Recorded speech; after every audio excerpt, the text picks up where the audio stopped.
Oh, hey guys, what's up? Welcome back, Celeste. Agrius was great. She did a great job last week, but she kind of has no neck, and I'm a big fan of Final Fantasy VI. So, Celeste is my girl. She always has been. So she's back here, and actually, looking at her pants there, she's got that little skin showing on the side of her hip. And yeah, it makes me a little anxious because I've been dealing with a situation where there's like this rogue renegade stowaway mosquito hanging out. And we didn't get into this last week because I was super, super rushed and worried about how we were going to cover all the new units from Tactics and then the VCs and everything that released. And, spoiler, we didn't cover it very well. It took about 45 minutes, and that was ridiculous. So this time, we don't have much to cover. So I can give you the report. And the report on mosquitoes is that a male mosquito does not feast on human blood and only lives to be like around a week old. Whereas a female mosquito, because apparently in the insect world, including arachnids, whatever, but the female of the species is more deadly than the male. Is that from a movie called Clue? Maybe. No, I mean, that's just truth, but that's also a quote. Anyway, both. Double duty there. Anyhow, so the female mosquito, which does feast on human blood, can live to be like over a month old, which is horrible to think about. So clearly, I mean, I've done all right in the past week. I got a small bite on my cheekbone, which also could have happened outside. So verdict's out if we've got a male or female in here. But I've been doing my best to shut doors, shut rooms off, and hopefully isolate the thing, because I don't know if those dates are taking into account whether or not you could starve the mosquito. I'm not sure how long the mosquito lives off a drop of your blood.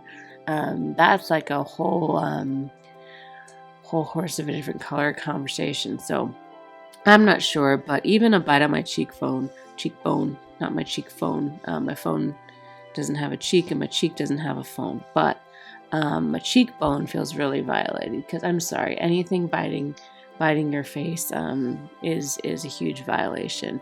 I remember waking up in a Canadian province, because it's true. I did visit out there. There seem to be so many Canadians that play War of the Visions. So cheers to you. But I was out there, and I woke up in the middle of the night with a bug on my face that I grabbed and threw, and yes, huge violation, and didn't sleep the rest of the night. But anyway, that's again unrelated to really what's going on here, which is me looking out for anything flying at my face. So that's what I'll continue to do, probably for the next 3 videos, because by that time we should be about a week out. Anyhow, so congratulations on getting through that part of the video. Let's move on to what you really want to talk about, right? Right. And who do we have here? That's right. We have Sister Queen Glaciela. You might notice that there's a bit of a pool going on. We'll talk about that later. This is the Azure Spirit of Freedom. Wait, no, was that what she said?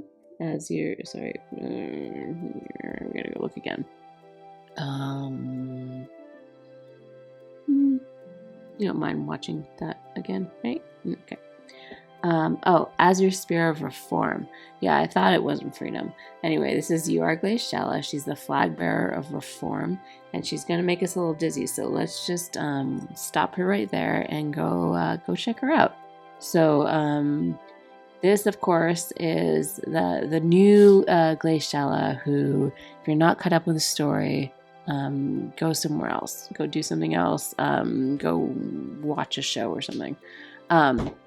She, because it's going to get spoiler, is what I guess is the point I'm trying to make. But she is She is the Glaciela who is now inheriting this nation of Wazette, and she's noticing that people there are pretty mad. They're pretty mad, and they have all a bunch of different ideas about what should happen, who should rule, how they want to see their country ruled.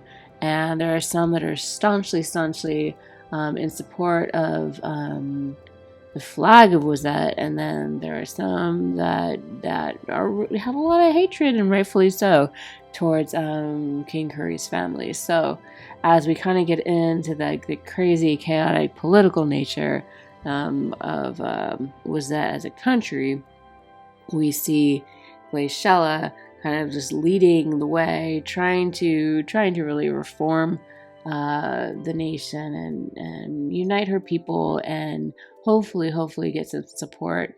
I know she had some support before, but it's going to be a little different now. And the story event, which unfortunately didn't change, and that's sad too, because I really wanted to see Rosalina fall down from outer space and throw stars at everybody. But sorry, Rosaluna, I think. Anyhow, so she still hasn't shown up. We didn't really get much more on that story, so we have to still go with what we have, which is what we saw a couple weeks ago when Queen Mashari's unit released, and we got that little event that's going on right now, the blood and something or other. Anyhow, let's read her little story. Glaciela is the successor to the former nation of Wazette's throne after defeating Curry, her father, and the former king, which, oh my goodness, is probably one of the most amazing scenes and fights in the game. Again, don't be here if you don't care about, or be here if you don't care about spoilers. But in the throne room, the impalings and the impalings upon the impalings was pretty amazing. And then the head bouncing around the floor, talking and speaking after it's been removed from the body was something else. So that was something worth rewatching. Anyhow, because I had to rewatch it for my alt, and I thought it was pretty amazing times two. So anyhow. That's something. That's something. Yes, it's something. So she showed no interest in following his footsteps. Instead, she wishes to remove the nobility from Wazette and make it a country governed by the people, for the people. Her unwavering resolve on this matter has earned her the ire of many nobles and royalists. In fact, we've seen a couple sleazy-looking nobles from the land of Wazette. We've seen their interpretation of this horrible noble in a couple of the story events already. He doesn't look like he fits in very much. He has quite the smarmy mustache, and he's quite the character, that one. All right, so her main job, the Resolute Flag Bearer, is a Vanguard Striker class. It's a spear-wielding job that employs 2 panel-piercing attacks. It's especially adept at building chains because of its abilities that unleash consecutive hits. So that'll be super, super great, especially if you're using her with Winter Loartha. I can imagine there could be some fun piercy chaining things going on there. Tifa is the one I use for winds. I always either bring her along for my own party, or I grab her as a companion for some quick chaining missions. Just like get that done with. She's my girl for that. Alright, Trick Lancer will be her sub job. It's a Vanguard Striker class as well, a spear-wielding job, adept at mid-range fighting, with its 2 panel-piercing attacks and an ability that reduces enemy AP upon critical hit. Alright, that could be super, super annoying. AP is actually what allows us to be our best selves in PvP and whatnot, so you don't want to lose out on that. Her second sub job is Nightblade, which is one that I really like. This is Sleepyhead's main job. It's a Vanguard Striker class, job that facilitates advantages in battle via resistance to multiple attack types and the use of draining abilities. So double resist is one that this comes with, and I really love this one. This gives you resistance to pierce and missile attack, which will be great for Wind, because Wind's going to get... So Wind has, right now, Eliza coming after them, That's going to be their missile gal chasing. And then also they're going to be chased by Arnea, and that's going to be their Pierce. So that's a really good resistance for her to have personally, because both those units, you're going to still see them quite a lot. Even though Arnea came out in 2002, she's still all over the place. So that's a great resistance to give your allies and yourself, as well as missile. And then, of course, Alaya, stupid idiot that just doesn't know how good she has it by being engaged to Jaden, is going to be a missile unit as well. So something to think about there. So that double resist, excellent, and extra handy. And then also Drain Rush is another thing that Nightblade usually gets, which is just, one of those, I hit you and then I absorb that damage, and then you're sad and I'm happy kind of moves. So that'll be really great for her. All right, so her TMR will be Sworn Sister's Dress. Personally, I think Masherie did a much better job designing a dress for her sworn sister. Not as big of a fan of the one that Glaciela designed, but whatever. Alright, so this is a special dress given to Glaciela by her sworn sister Masherie. Not only does it provide protection against the cold, it is also inlaid with powerful wards against various calamities. The young leaf accessories contain Masherie's sentiments. Glaciela tends to shoulder her burdens all alone, never faltering in the face of the personal sacrifices she must make as she pushes forward. Masherie understands all too well the feeling of being unable to change one's ways, despite what uncertainty or regret it often entails. Thus, this dress is imbued with Masherie's vow to help Glaciela's burdens, fight alongside her in the name of a better future, and share with her sworn sister the path which lies ahead. Maybe that's why she gives her a free leg to move around, and just like one leg gets to absorb all of the anger and the hits, and then the other leg gets to just kick out at all of the idiots that aren't treating her well and things like that. That weird mustache nobles and things. I don't know. Anyhow. That's your TMR. It's going to give you defense of 10, spirit of 8, hit point stat of 289, accuracy of 8, which is notable. And then Silver Wolf's Grace will be the ability on that. That'll bestow protect on the allies with an area around self with your turns. They pretty much got to be shoulder to shoulder with her to receive that. But you got a tank or something like that, and she'll move towards them and bestow that upon them. Let's see. I think we can look at. How do we see that? No, sorry. I was thinking her limit burst. Anyway, that will be Valkyrie Burst, or Valkyrie, whatever you like. Which deals large AoE damage to targets within range, and elemental chain effect persists for one turn, even if target performs an action. Oh, that's interesting. I think that's the first time we've seen anything like that, right?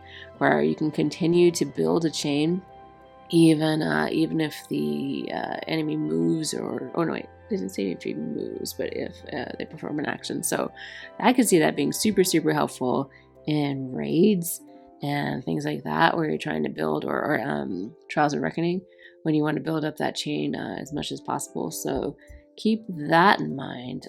That's an excellent TMR and quite interesting and just different. So here she is as she does that, which I think we saw this earlier, but you can watch it again. We don't have anything else to do, right? We talked about mosquitoes. Getting to the end of this, we can watch a little video once or twice, 3 times. Anyway, and there she is in 3D. So fantastic. All right. So, of course, you're wondering, is she cool to pull? Hey, yeah, she's absolutely cool to pull. So the thing with wind as an element, and I don't know if I'm going to have to go somewhere else to do this. Oh, I know where I could go. All right, the thing with wind as an element is that it's very, very time-limited, unit heavy. There are so many time-limited units, and it's 100-cost units, and it's a very, very expensive element to build if you think of, either putting money into it or even just putting your viz into it. A lot of these units are going to cost you a lot of viz to grab them up. So she's cool. She's got a lot of great units out there to support her if you're able to have pulled them and accumulated them. So let's go see what happened to me. You want another view of her? Well, let's go take another view of her. Oh, there she is. Yeah, so this girl, so I was gonna grab a Snow's card. I've been kind of debating. I've been a little slow about it, because I have Nasha's card. I'm not grabbing Snow. And although I do love running ice, yeah, I'm kind of like, okay, well, where did I put this in? But I'm like, okay, it's here. I should get it, whatever. So I bought the pack, like that, like super, you only have 2 hours to get this pack. I got it in the last 30 minutes. I was like, fine, it gives me the 800 viz I need to get over into that 2K paid, because I just figured I was close enough to the 2K paid. Let's just do that and get Snow's card that way. Well, the ticket that came with it, what do you know, pulls me Glaciela, a flag bearer reform. So that was a surprise, and now of course I'm going to build her because she's awesome. Is she cool to pull? Yes, she's very cool to pull. Look how cool she is. She's a very cool character in the game. I really like her. She's just she's been through a ton. And she keeps, like, the only thing I didn't like when she was just kind of a bit naive when it came to Victor. That was kind of like, okay, come on, how many times, right? But in general, I think that she's doing what she can to do best by her people, and so we'll see what happens there. Anyhow. I guess what I was gonna do is at least just put her in 3-dimension while we talked, and now I'm just remembering to do that now.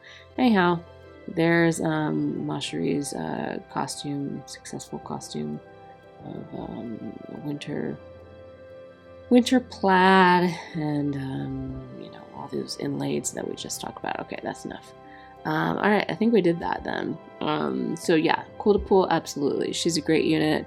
She's going to be fantastic for Rage. She's going to be fantastic in your guild battle party. And yeah, it's going to be one of those things too where you have all these ice peeps who are going to have Snow or they're going to have Agrias on the attack, and you put her in there, and that can mess up somebody who's built for all the windy magic people and whatnot. It could just she's gonna be a problem. I see her as being a little bit of a problem for me running ice on attack. Just throw things. Well, I feel the same way about Loartha, man. I went up against a ranks 170 tonight with a Loartha, and I've got Aranea there too, but those Piercy people, they pierce you, and you're just not ready for it. Anyhow. All right, so I'm doing what I didn't want to do, and creating a longer talking time than needs to be, especially when the point of this week is that we only had one person to talk about. So it has come to that time where I had best say goodbye, because otherwise I will regret it. And so I shall say thank you for hanging out. Celeste, put your arm down, cover that spot. You're going to get bit. And I'll be sad for you. Yeah, I know. Okay, just cover it. Okay. Psst, psst, psst, psst. That was me putting some bug spray on her. Anyway, she'll be fine. There's some fire going on around here. Hopefully, it'll drive the mosquitoes away. So, all right. So thanks for hanging out. And here it comes, the awkward goodbye. And as always, cheers.